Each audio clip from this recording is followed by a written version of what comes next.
Hey, what up, world? It's your boy G. Lewis, and coming back, we go keep powering through these questions until we're done. This one comes from Cam Knowledge Power. Her question is, maybe some tips on how single moms can raise a boy into a man. Listening to some of your videos, don't know if y'all covered anything like this. We have indirectly, through some other topics. We talked about mentoring in the past, different things in the Black community. We didn't necessarily, or we have not covered the topic of single mothers and how they can raise boys. Here's what I'll start with. And this may sound negative, but I don't want you to take it negatively. I really don't believe a single mother can raise a boy to be a man. No more than me as a father, I could raise my daughter to be a woman without help. There are things that a woman needs to learn that only a woman can teach a woman. There are things that a man needs to learn that he can only learn from a man. Now, you can teach him some things, and here are some tips.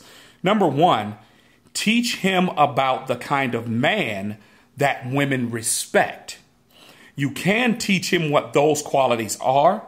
You can teach him about those qualities and why it's important for him to have them and exude them. You can do that.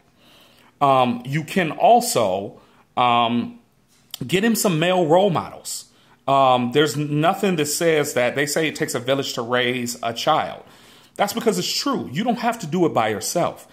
There are always guys around that you could use as mentors to your son. Now, just because you're not dating him, he's not in your household, or you're not sleeping with him, or you don't have relations with him, doesn't mean that he cannot have a personal investment into your child. I've had a lot of boys dropped off at my house to where I've spent time with them and taught them some things because they weren't necessarily getting that from their environment, and their parents recognized that they weren't getting that. So they brought them to me because I have no problem with that, because I feel like my job as a man is to mentor boys and mentor kids. That's part of my job. Now, let's go with this one, discipline. Most of the time I have this conversation with single mothers. What the biggest issue that always comes up consistently is discipline. Discipline requires two things: no emotion and consistency.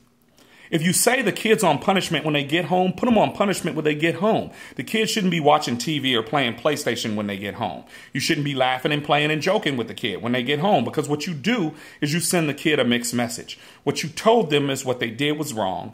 They were in a position to learn how wrong it was based on the punishment that you were going to ascertain to them.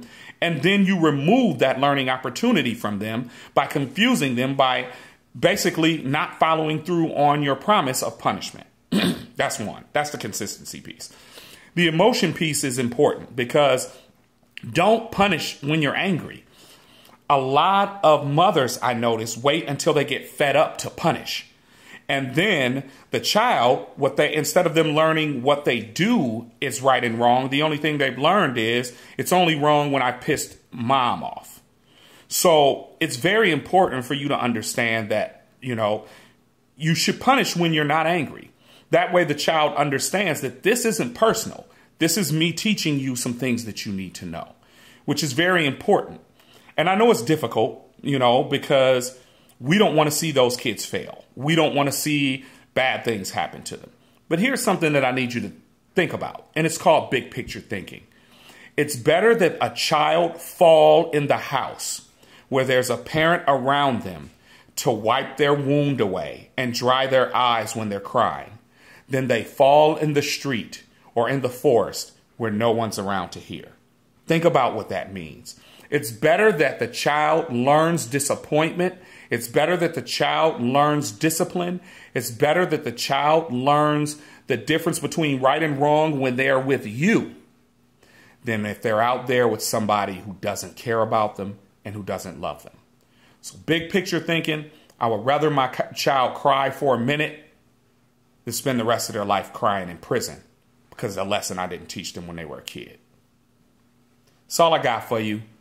But actually, I got plenty more, but I'm running out of time. But G. Lewis, Cam Knowledge Power, thanks for the question. I'll holler at y'all later.